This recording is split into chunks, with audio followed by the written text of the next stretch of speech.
दोस्तों नमस्कार। मकर राशि वाले मेरे मित्रों, आप सभी का ज्योतिष के इस विशेष कार्यक्रम में बहुत बहुत स्वागत है। हृदय से अभिनंदन है। दोस्तों, नवरात्रि शुरू होने से पहले घर से निकाल दो इन चीजों को, अन्यथा माँ दुर्गा आपसे होंगी भयंकर क्रोधित। साथ ही साथ माता लक्ष्मी भी आपसे हो जाएंगी क्रोधित। तो इन चीजों को तो आपको अपने घर से हटाना ही है। साथ ही साथ आज के इस वीडियो में हम आपको एक ऐसी गुप्त महाविधि बताने जा रहे हैं जिससे आप स्वयं ही अपना रक्षा कवच तैयार कर पाएंगे। और यदि आपके ऊपर कोई किसी भी प्रकार की तांत्रिक क्रिया, काली क्रिया या फिर आपको नजर लगाने की कोशिश करेगा तो ऐसी स्थिति में वह आपका कुछ भी बिगाड़ नहीं पाएगा, उल्टा स्वयं ही परेशान हो जाएगा। तो यह जो विशेष विधि यह गुप्त महा उपाय हम आपको जो बताने जा रहे हैं, इस उपाय को अमल में लाने के लिए नवरात्रि से अच्छा कोई भी अवसर हो ही नहीं सकता है।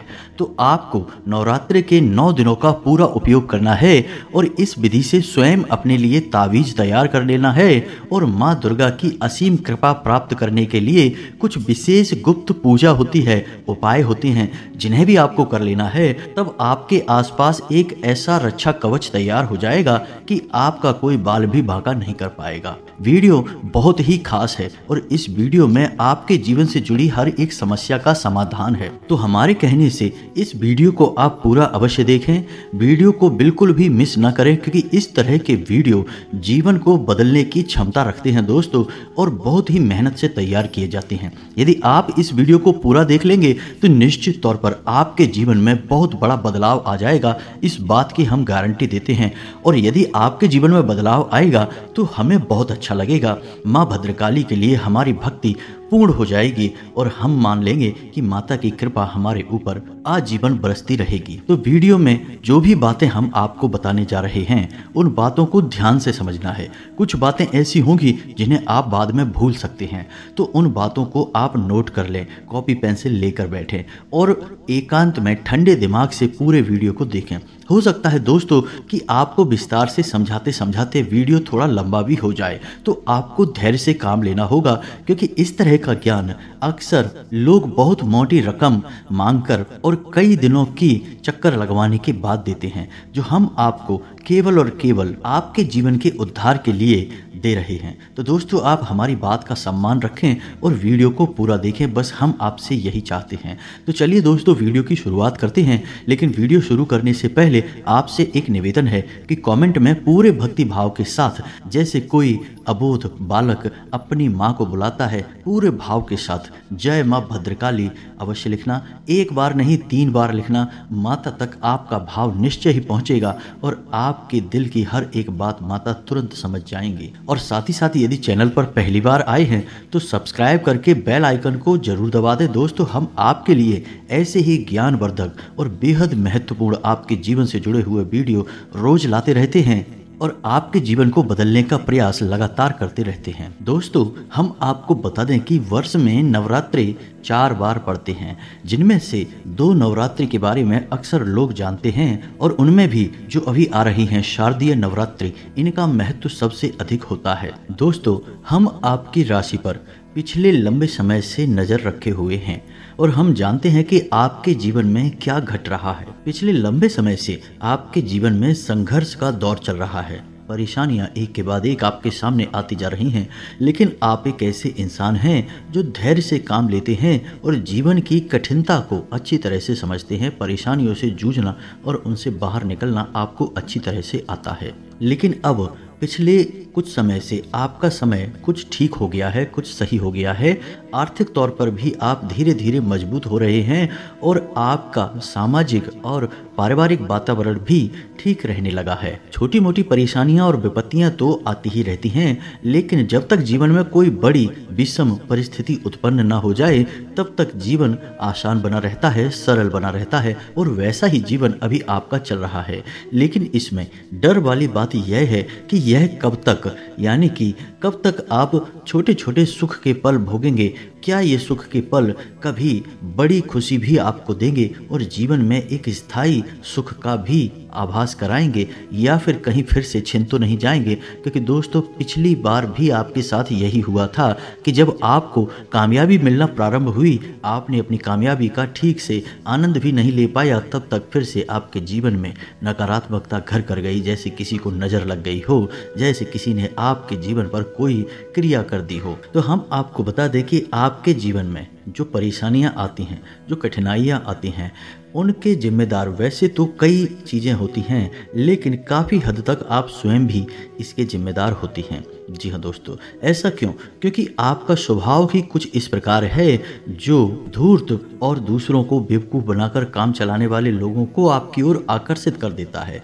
आप जब रिश्ते नातों की बात आती है तो अपने दिल से सोचते हैं, अपने दिमाग से नहीं सोचते। आपका दिमाग बेशक यह कहता है कि आपको परेशानी होगी, यह इंसान आपको धोखा देगा, यह इंसान आपके समय पर कभी आपके काम नहीं आएगा, लेकिन फिर भी आप उस इंसान के लिए खड़े हो जाते हैं, उसकी मदद करने लगते हैं। तो दोस्तों हम आपको यह सब बातें इसलिए बता रहे हैं क्योंकि आप जैसे इंसान के जीवन में स्वयं का रक्षा कवच और आपके परिवार का भी रक्षा कवच होना बहुत आवश्यक है। दोस्तों यह तो आप भी जानते होंगे कि यह संसार जैसा हमें दिखाई देता है असल में वैसा नहीं होता। यह संपूर्ण खेल ऊर्जाओं का है। हर क्षेत्र में हर इंसान के पास, हर जीव जंतु के पास अपनी विशेष ऊर्जा होती है। कुछ नकारात्मक और कुछ सकारात्मक ऊर्जा होती है। जो ऊर्जाएं हमें दिखाई नहीं देती लेकिन प्रभाव बहुत अधिक होता है, उन ऊर्जाओं को कभी हम भगवान और कभी हम भूत कह देते हैं। जी हाँ दोस्तों, यदि वह ऊर्जा किसी को नुकसान पहुंचाती है, परेशान करती है, तो हम कह देते हैं कि यहाँ पर भूत है। और यदि वह ऊर्जा सबका हित करती है, सबके जीवन में मंगल करती है, तो हम कह देते हैं कि यहाँ पर भगवान है।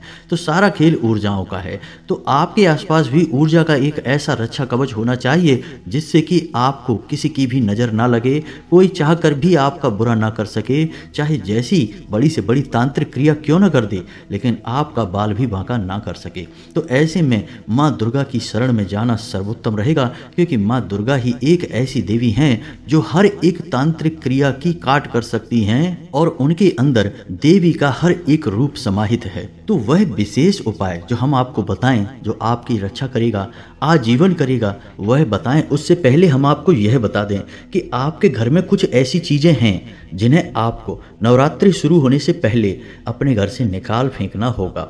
जी हाँ दोस्तों, यदि आप यह वीडियो नवरात्रि प्रारंभ होने के बाद भी देख रहे हैं, तब भी आप सतर्क हो जाएं और उन चीज़ों को अपने घर से निकाल कर बाहर कर दें। अन्यथा होगा यह कि आपके घर में जो नकारात्मक ऊर्जा उत्पन्न हो रही है, वह नकारात्मक ऊर्जा आपके जीवन में सकारात्मक चीज़ों को आकर्षित होने नहीं देगी, माता दुर्गा की कृपा आपको प्राप्त होने नहीं देगी। और एक बात याद रखना कि यदि दुर्गा माँ आपसे नाराज हो गई या फिर आपके घर में नहीं आई, तो माता लक्ष्मी भी नहीं आएंगी और माँ भद्रकाली भी नहीं आएंगी और माँ बगलामुखी भी आपके घर नहीं आएंगी और माता का कोई भी स्वरूप आपके जीवन में, आपके घर में प्रवेश नहीं करेगा। जी हाँ दोस्तों, क्योंकि दुर्गा माँ के अंदर तो हर एक महाशक्ति समाहित है, माता का हर एक रूप उन्हीं के अंदर समाहित है। तो अब ध्यान से सुनिए कि आपको करना क्या है। सबसे पहले आपके घर में साफ सफाई का माहौल, विशेष तौर से आपके घर के दरवाजे पर आपको अपना घर तो साफ सुथरा रखना ही है। यानी कि जिन कोनों में अब तक सफाई नहीं हुई है, उन कोनों को भी आपको साफ सुथरा कर देना है। मकड़ी के जाले भूल कर भी कहीं लगे ना हो। यदि आपके घर में कोई स्टोरेज रूम है, यानी जहां आप अपने घर का कबाड़ वगैरह जमा करते हैं, तो आप उस रूम की भी सफाई करें। उस कबाड़ को किसी न किसी को बेच बाच दें या फिर कहीं व्यवस्थित रख दें। घर की सफाई बहुत ही अनिवार्य है। घर की सफाई का मतलब होगा घर की शुद्धता, घर की सकारात्मकता को बढ़ा देना। और यदि आप ऐसा कर पाते हैं तो समझो कि माता तुरंत आपके घर में प्रवेश कर जाएंगी और पूरे 9 दिनों तक आपके घर में अलग अलग रूपों में वास करेंगी। तो अब पहला काम तो आपको यही करना है कि आपने सफाई कर ली अपने घर की, और आपको अपने घर के दरवाजे की भी विशेष तौर से साफ सफाई का ख्याल रखना है। सुबह शाम झाड़ू वगैरह लगाना है, जल का सिंचन करना है और घर की दहलीज के बीचों बीच एक चौक बनाना है और गाय के घी का एक दीपक सुबह शाम निश्चित तौर पर आपको जलाना ही है। यह एक दैवीय प्रक्रिया है। इससे ईश्वर की शक्ति आपके घर की ओर आकर्षित होगी और निश्चित तौर पर आपके घर में माता वास करने लगेंगी। अब दूसरा काम आपको यह करना है कि यदि आपके घर में कोई भी इलेक्ट्रॉनिक सामान खराब पड़ा है, जैसे घड़ी है या फिर फ्रिज है या फिर कोई भी सामान यदि खराब पड़ा है, तो या तो आप उसे सही करवा लें या फिर आप उसे अपने घर से हटा दें। जी हाँ दोस्तों, साथ ही साथ यदि कोई पुराना कैलेंडर है, फटा हुआ कैलेंडर है, कोई पुरानी फटी हुई किताब है और पुराने फटे हुए जूते, चप्पल और कपड़े आदि हैं, तो आपको इन चीज़ों को चुन चुन कर ढूंढ ढूंढ कर घर से बाहर निकाल देना है। जी हाँ दोस्तों, याद रखना कि आपको अपने पुराने जूते, चप्पल या पुराने फटे हुए कपड़े किसी को भी प्रयोग करने के लिए देना नहीं है। इन्हें आपको फेंकना है। किसी को यदि आप दे देंगे तो आपको इसका दुष्परिणाम भुगतना पड़ेगा। जी हाँ दोस्तों, हमने अक्सर यह देखा है कि जिन कपड़ों को लोग स्वयं पहनते नहीं हैं, उन्हें किसी को दान दे देते हैं और कहते हैं कि हमने दान कर दिया। यह दोस्तों कोई दान नहीं है, आपने अपनी उतरन किसी को दे दी है जिसे आप स्वयं भी प्रयोग नहीं करते थे। यदि आपको देना ही है, दान स्वरूप स्वयं के कपड़े देने ही हैं, जिससे कि शनिदेव आपको परेशान न करें, अपनी कुदृष्टि आपके ऊपर न डालें, तो आप अपने पहने हुए ऐसे कपड़े या जूते चप्पल दीजिए जिन्हें आप अभी इस्तेमाल करते हैं, प्रयोग में लाते हैं, जो आपके लिए उपयोगी हैं। आपने जिन्हें त्याग दिया है या जो फट गए हैं, उन्हें देने से तो दुष्परिणाम ही प्राप्त होते हैं। तो उम्मीद है आप यह समझ गए होंगे कि क्या किसको देना है, कैसे देना है और क्या किसको नहीं देना है। अब तीसरी चीज़ कि आपको क्या अपने घर से निकालना है, ध्यान से सुनिए। आपके घर में यदि कोई ऐसी भगवान की फोटो या मूर्ति है जो खंडित हो चुकी है, जी हाँ दोस्तों, कई बार ऐसा होता है कि लोग भगवान की मूर्तियाँ, खास तौर से गणेश जी की मूर्ति, भगवान श्री कृष्ण की, राधा जी की मूर्ति सजावटी सामान के तौर पर ले लेते हैं और उन्हें अपने घर के किसी अलमारी में या कोने में रख देते हैं। कुछ समय बाद वह मूर्ति खंडित हो जाती है, थोड़ी बहुत टूट फूट हो जाती है, लोग उसे भी अपने घर में रखे रहते हैं। दोस्तों, ऐसी मूर्तियां भयंकर नकारात्मकता को आकर्षित करती हैं। फिर आप बोलेंगे कि हमारे जीवन में अचानक से सब कुछ खराब क्यों होने लगा, बुरा क्यों होने लगा, क्योंकि पता नहीं कौन सी नकारात्मक शक्ति आपके घर में आकर्षित हो गई, क्योंकि गलती स्वयं आपने ही तो की है। तो आपको ध्यान देना है कि यदि कोई मूर्ति जो थोड़ी बहुत भी खंडित हो चुकी है, आप उसे ढूंढिए। साथ ही साथ यदि कोई भगवान की फोटो है, फोटो के साथ भी दोस्तों लोग अक्सर यही करते हैं कि दीवारों पर लगाकर छोड़ देते हैं, भूल जाते हैं, फिर वह फोटो थोड़ी बहुत कट फट जाती है और उसे वहीं लगा रहने देते हैं। तो भगवान की कोई भी मूर्ति या फोटो कोई सजावटी सामान नहीं है, आपको यह याद रखना होगा। इन्हें हम अपने घर को सजाने के लिए प्रयोग नहीं कर सकते, यह आस्था का विषय है, विश्वास का विषय है। दूसरा कि आपने यदि कोई फोटो या मूर्ति ले भी ली तो आपको उसका सम्मान तो करना ही होगा, उसकी साफ सफाई का ख्याल रखना होगा, उसका थोड़ा बहुत पूजा पाठ तो करना ही पड़ेगा और यदि वह खंडित हो जाती है तो उसे विसर्जन भी करना पड़ेगा। यदि आप ऐसा नहीं कर रहे तो दुष्परिणाम तो आपको फिर भुगतने ही पड़ेंगे। इसी के साथ साथ यदि आपके घर की किचन में, यह दोस्तों ध्यान से सुनना है क्योंकि यहाँ पर लोग अक्सर गलती कर जाते हैं कि आपके घर की किचन में कोई अचार वगैरह रखा है जो खराब हो चुका है या फिर कुछ बर्तन ऐसे हैं जो थोड़े बहुत टूट फूट चुके हैं, लोग उनको लगातार प्रयोग करते रहते हैं। तो यदि ऐसा कोई सामान जो खराब हो गया है, टूट फूट चुका है और आपके घर की किचन में मौजूद है, तो आप उस सामान को भी अपने घर से निकाल कर बाहर कर दीजिए। लोग इस बात को समझते नहीं हैं, टूटे फूटे बर्तनों को ही, जैसे थोड़ा बहुत कुछ, कोई बर्तन थोड़ा बहुत पिचक गया या टूट फूट गया तो उस बर्तन को भी प्रयोग करते रहते हैं, लेकिन इसका बड़ा ही अनिष्टकारी परिणाम होता है दोस्तों, क्योंकि माता लक्ष्मी की बड़ी बहन दरिद्रता इन चीज़ों की ओर आकर्षित होती हैं और जहाँ दरिद्रता का प्रवेश हो गया उस घर में माता लक्ष्मी तुरंत बाहर चली जाती हैं और कभी भी वापस मुड़कर नहीं आती हैं। इस बात का आपको ध्यान रखना होगा। अब आप चाहे माने या ना माने, लेकिन चीज़ों का प्रभाव आपके ऊपर लगातार बना रहता है और यदि आप अनजान बनने की कोशिश करते हैं और कहते हैं कि हम इन सब बातों को नहीं मानते हैं, तो फिर लगातार पीड़ाएं मिलती तो रहती हैं लेकिन उनके समाधान आपको नहीं मिलते हैं। फिर आप कहते हैं कि जीवन तो नर्क के समान हो गया है। तो दोस्तों इससे बेहतर यह है कि आप आध्यात्मिकता को माने, देवी देवताओं की शक्तियों को माने, धर्म को माने और छोटे छोटे उपाय करते रहें। और हम गारंटी देते हैं कि हजारों लोगों का जीवन इन छोटे छोटे उपायों को करने से बदला है, तो आपका क्यों नहीं बदलेगा? निश्चित तौर पर बदलेगा दोस्तों। तो आप पूरे विश्वास के साथ इन कार्यों को करिए और बदलाव को महसूस करिए। अब किचन का हमने इसलिए कहा क्योंकि हमारे घर का जो रसोई घर होता है उसे हमारे घर की ऊर्जा का केंद्र कहा जाता है। वहीं से घर की ऊर्जा उत्पन्न होती है। अब वह सकारात्मक होगी या नकारात्मक होगी यह निर्भर करता है कि आपके घर की रसोई की व्यवस्था कैसी है। यह एक बड़ा विषय है, हम इस विषय पर कभी बाद में बात करेंगे। लेकिन मूल रूप से आप यह समझिए कि हमारे घर की रसोई घर में माता अन्नपूर्णा का वास माना जाता है, धनवंतरी देवता का वास माना जाता है। और धनवंतरी जो हैं वो स्वास्थ्य के देवता हैं, धन के देवता हैं। माता अन्नपूर्णा हमारे अन्न की यानी कि हमारे घर की ऊर्जा की देवी हैं। तो ऐसे में आपने अक्सर यह सुना होगा कि खुले बाल रखकर महिलाओं को घर की रसोई में नहीं जाना चाहिए, बिना नहाए धोए घर की रसोई में नहीं जाना चाहिए, क्योंकि वह बहुत ही पवित्र स्थान है और उस स्थान की पवित्रता कभी भंग होनी नहीं चाहिए। अब यदि आपके घर में कोई ऐसा स्थान है जहां लगातार अंधेरा रहता है, जी हाँ दोस्तों, हर घर में कहीं ना कहीं ऐसा एक कोना अवश्य होता है जहां लगातार अंधेरा रहता है। लोग वहां पर बल्ब वगैरह लगाते नहीं हैं और यदि लगा दिया और वह खराब हो गया तो फिर उसे बदलते नहीं हैं। तो यदि आपके घर में भी ऐसा कोई कोना है तो आप उस कोने को भी जागृत करिए, वहां प्रकाश की व्यवस्था अच्छी तरह से कीजिए, वहाँ कोई बल्ब लगा दीजिए, क्योंकि घर में नकारात्मक ऊर्जा किस रास्ते से प्रवेश करेगी यह कोई नहीं जानता है, लेकिन कितना नुकसान करेगी, जीवन में कितने कष्ट भर देगी, इसकी अनुभूति तो आपको भी बहुत अच्छी तरह से है और भी बहुत लोगों को अच्छी तरह से है। अब कुछ छोटी छोटी बातें हैं जिनको भी आपको ध्यान देना है। किसी भी महिला का भूल कर भी अपमान नहीं करना है पूरे 9 दिनों तक। कारण इसका यह है कि महिलाओं को मातृशक्ति का प्रतीक माना गया है, इसलिए मातृशक्ति का अपमान यानी कि माता का अपमान हुआ। अब ऐसे में कई बार ऐसी परिस्थितियां बनेंगी आपके सामने कि जिसमें जानबूझकर स्वयं मातृशक्ति आपसे उलझने की कोशिश करेगी, आपसे विवाद करने की कोशिश करेगी। तो ऐसे में 2 ही रास्ते हैं कि या तो वहां से स्थान बदल दो, दूसरे स्थान पर चले जाओ, या फिर चुप हो जाओ।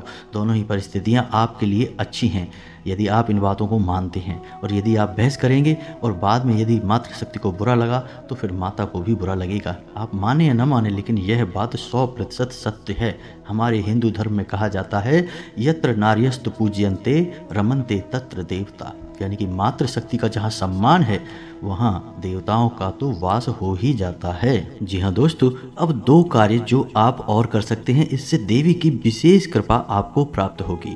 पहला यह कि यदि संभव हो सके तो 9 दिनों तक अपने पूजा घर में दुर्गे माँ के नाम से एक अखंड ज्योति अवश्य जलाएं। थोड़ा कठिन अवश्य है लेकिन नामुमकिन नहीं है दोस्तों, इसका बहुत विशेष फल आपको प्राप्त होगा। दूसरा यह है कि जो खाना आपके घर में बनता है उसमें लहसुन और प्याज का प्रयोग पूर्ण रूप से वर्जित कर दें। 9 दिनों तक लहसुन प्याज का प्रयोग बिल्कुल भी ना करें और खाना जितना हो सके उतना सादा और कम मसालेदार बनाने की कोशिश करें। जी हाँ दोस्तों, इससे घर में तामसिक प्रवृत्ति नहीं बढ़ती है और सात्विकता का प्रवेश होता है। आप यह मानकर चलिए कि कोई मेहमान, विशेष मेहमान आपके घर में आया है तो आपको अपने मेहमान के स्वभाव के अनुसार ही अपने घर की रसोई तैयार करनी है, घर का वातावरण रखना है। साथ ही साथ जब महिलाएं भोजन तैयार कर चुकें तो सुबह और शाम दोनों वक्त जब भी भोजन तैयार होता है तो पहली थाली माता के नाम से लगानी चाहिए और पूजा घर में रखनी चाहिए। माता को यह भोजन अर्पित करना चाहिए। जी हाँ दोस्तों, इससे माता बहुत प्रसन्न होती हैं। अब कोई फर्क नहीं पड़ता कि आपके घर में कैसा भोजन बनता है,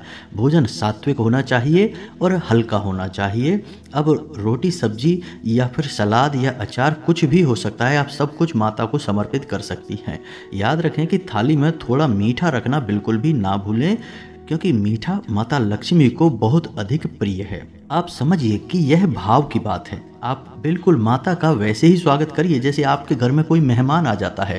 तो वैसे ही माता भी तो आई हैं आपके घर में 9 दिनों के लिए, तो आप उनका स्वागत करिए बिल्कुल वैसे ही सच्चे दिल से, भाव के साथ, क्योंकि वो तो जगत माता हैं, सबकी माता हैं, तो उनका स्वागत तो आपको करना ही चाहिए। तो आप यह कार्य करिए, आप देखेंगे कि अद्भुत परिणाम होंगे, अद्भुत परिणाम होंगे, हम गारंटी देते हैं दोस्तों।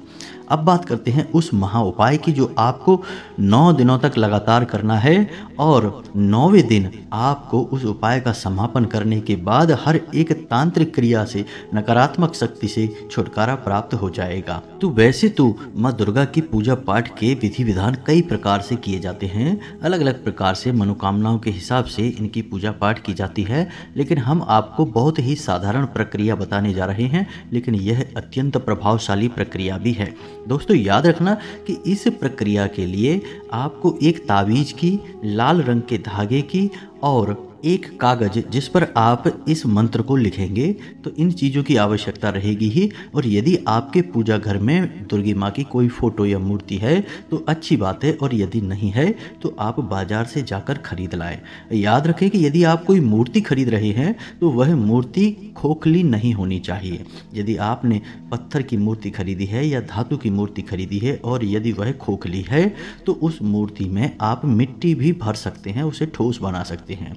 दूसरा यह है कि कोई अन्य प्रकार की मूर्ति ना खरीदें, जैसे कि प्लास्टिक की मूर्ति ना खरीदें या फिर किसी अन्य मटेरियल से बनी हुई मूर्ति ना खरीदें, धातु की या फिर पत्थर की या फिर मिट्टी की मूर्ति का ही प्रयोग करें। अब इस पूजा विधि में आपको नवरात्रि के अंत में यानी 9 दिनों के बाद ताबीज भरने का अवसर प्राप्त होगा। तो वह ताबीज जो आपने लिया है इस पूजा में, उसी ताबीज का आप प्रयोग करेंगे। अब माता की फोटो के पास या मूर्ति के पास आप उस ताबीज को और उस धागे को, जिसमें आप उस ताबीज को बांधेंगे, उस धागे को, साथ ही साथ इस मंत्र को कागज पर 9 बार लिखेंगे। मंत्र कुछ इस प्रकार है, आपके मोबाइल की स्क्रीन पर भी दिखाई देगा। इसे नवाड़ मंत्र कहा जाता है और इस मंत्र में माता की संपूर्ण शक्तियां समाहित हैं, हर एक रूप की शक्ति समाहित है। तो ध्यान से सुने, मंत्र कुछ इस प्रकार है, ओम ऐं ह्लीं क्लीं चामुंडाय विच्चे। जी हाँ दोस्तों, फिर से सुने, ओम ऐं ह्लीं क्लीं चामुंडाय विच्चे। इस मंत्र को आपको उस कागज पर 9 बार लिखना है। याद रखें कि लिखते समय जो स्याही का उपयोग आप करेंगे वह लाल रंग की स्याही होनी चाहिए। अब रात्रि के समय यह पूजा आपको करनी है। माँ दुर्गा की फोटो या मूर्ति अपनी पूजा घर में ही स्थापित रहने दें। माता को लाल रंग का प्रसाद, लाल रंग के पुष्प और लाल रंग के वस्त्र ही अर्पित करें। स्वयं भी लाल रंग के आसन पर ही बैठें और लाल रंग के वस्त्र ही स्वयं भी धारण करें। अब सबसे पहले दिन जब आप इस पूजा को प्रारंभ करें तो आप गाय के घी का दीपक जलाएं और पुष्प, धूप, दीप, नैवेद्य आदि माता को अर्पित करें और इसके साथ साथ माता का सच्चे हृदय से आवाहन करें। साथ ही साथ माता से अपने रक्षा कवच के विषय में भी बताएं। जी हाँ दोस्तों, अपने मन में बताएं, बोलकर बेशक ना बताएं, मन में बताएं कि आपकी मनोकामना क्या है, आप किस मनोकामना के साथ पूजा कर रहे हैं, कि आपको माता से संपूर्ण जीवन भर के लिए रक्षा चाहिए और उसी के रक्षा कवच के लिए आप यह पूजा पाठ कर रहे हैं। अब आपको माता का आवाहन करने के बाद 9 बार दुर्गा चालीसा का पाठ करना है। 9 बार दुर्गा चालीसा का पाठ करने के बाद आपको दुर्गा जी की आरती के बाद पूजा का समापन करना है। याद रखें कि जब आप इस पूजा को प्रारंभ करेंगे तो हाथ में जल लेकर संकल्प अवश्य करें, क्योंकि संकल्प से ही पूजा फलित होती है। अब 9 दिनों तक लगातार यह प्रक्रिया आप दोहराते रहेंगे, यानी कि माता को फल फूल आदि अर्पित करेंगे, सच्चे मन से पूजा करेंगे, माता का आवाहन करेंगे, 9 बार दुर्गा चालीसा का पाठ करेंगे। लेकिन संकल्प आप पहले दिन ही करेंगे, हर रोज आपको संकल्प करने की आवश्यकता नहीं है। जब आप संकल्प करेंगे तो संकल्प में हाथ में जल लेकर आप अपना नाम बोलेंगे, अपने कुल और गोत्र का नाम बोलेंगे और उसके बाद अपनी मनोकामना बोलेंगे और उसके बाद उस जल को माता के सामने जमीन पर अर्पित कर देंगे। इस तरह आपका संकल्प हो जाएगा। अब यह संकल्प आपको केवल एक दिन करना है, पहले दिन करना है, हर रोज नहीं करना है। आपको संकल्प में यह भी बताना है कि आप 9 दिनों तक लगातार इस पूजा को अखंड रूप में पूर्ण करेंगे और इस पूजा को करने का आपका मकसद क्या है। इन सब बातों के बाद आपको लगातार 9 दिनों तक इस पूजा के विधान को पूर्ण करते रहना है। स्वच्छता का विशेष ख्याल रखना है, सात्विकता को जीवन में अपनाना है, गलत आदतों से पूर्ण रूप से दूर रहना है, किसी भी प्रकार का नशा, व्यसन, मांस मछली आदि का सेवन भूल कर भी नहीं करना है। जितना हो सके उतना सात्विकता का साथ देना है, सत्य का साथ देना है, झूठ बोलकर अपना काम चलाने की कोशिश बिल्कुल भी नहीं करना है, किसी महिला का या भिखारी का या फिर किसी सफाई कर्मचारी का भूल कर भी अपमान नहीं करना है, और हो सके तो पूरे 9 दिनों तक, जब तक आपकी यह प्रक्रिया चलेगी, 9 दिनों तक जमीन पर ही शयन करना है। जी हाँ दोस्तों, बस इतना आपको करना है। यदि हो सके तो 9 दिनों तक अखंड ज्योति जला सकते हैं यदि आप, तो अवश्य जलाएं, इसका फल कई गुना होकर आपको मिलेगा। तो इतना करने के बाद जब 9वें दिन आपकी पूजा समाप्त हो जाए तो जो कागज में आपने इस मंत्र को लिख कर रखा है उस कागज को छोटा सा फोल्ड बनाकर यानी मोड़कर उस ताबीज में भर लेना है और उस पवित्र ताबीज को उस धागे से अपने शरीर पर बांध लेना है, चाहे बाजू पर बांध लें चाहे गले में पहन लें। और जब आप इस ताबीज को अपने शरीर पर धारण कर रहे होंगे तब आपको अपने मन में इस बात का पूर्ण विश्वास होना चाहिए कि आप कोई साधारण वस्तु अपने पास नहीं रख रहे हैं। यह माता का शुद्ध स्वरूप है। माँ दुर्गा और माता के सभी स्वरूपों का इस ताबीज में शक्ति समाहित है, तो यह आपकी जीवन भर रक्षा करेगी जब तक यह शुद्ध रहेगी। जी हाँ दोस्तों, यदि यह ताबीज अशुद्ध हो जाए तो आप इस प्रक्रिया को फिर से दोहराकर नया ताबीज भर सकते हैं। वैसे तो नवरात्रे इसके लिए सर्वोत्तम समय होता है, लेकिन यदि वर्ष के मध्य में भी आप किसी भी समय इस प्रक्रिया को करना चाहते हैं तो शुक्रवार का दिन सर्वोत्तम रहेगा और 9 दिनों तक यह प्रक्रिया लगातार चलती रहेगी। इसके बाद आप इस ताबीज को प्रयोग कर सकते हैं। अशुद्धता का विशेष ख्याल रखें। यदि ताबीज अशुद्ध हो जाता है तो इसे तुरंत उतार कर कहीं विसर्जित कर दें, किसी बहते हुए जल में विसर्जित करें। इसे फिर पुनः पहने ना रहें, अन्यथा इसका दुष्परिणाम आपको प्राप्त होगा।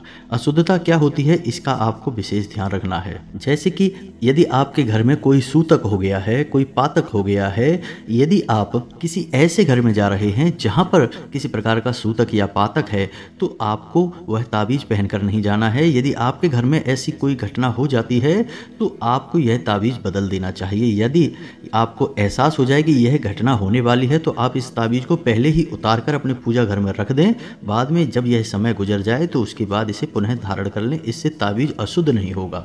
और यदि आपने इसे पहनकर ही धारण करके ही ऐसी घटनाओं में शामिल हो गए तो फिर अशुद्ध हो जाएगा, फिर आप इसे पहन नहीं सकते हैं। कई और घटनाएं भी हैं, जैसे कि महिलाएं जब रजो धर्म में होती हैं तब इस ताबीज को धारण नहीं कर सकती हैं, और यदि गलती से ताबीज धारण रहता है तो आप इस ताबीज को उतारकर जल में प्रवाहित करें और नए ताबीज को ही धारण करें, इसका शुद्धिकरण नहीं हो सकता है। इन सब बातों का ध्यान रखें और हम गारंटी देते हैं कि आपका जीवन बदलते देर नहीं लगेगी। आपके देखते देखते ही आपका जीवन पूर्ण रूप से परिवर्तित हो जाएगा। उम्मीद है वीडियो में दी गई जानकारी आपको अच्छी तरह से समझ में आई है। यदि कोई प्रश्न उठता है आपके मन में तो आप कमेंट करके पूछें, हम आपके प्रश्नों के जवाब देने की पूरी कोशिश करेंगे। इसी के साथ साथ आज के इस वीडियो को विराम देते हैं।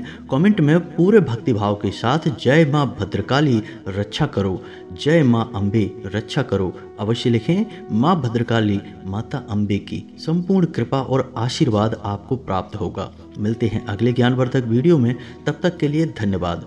जय माता की।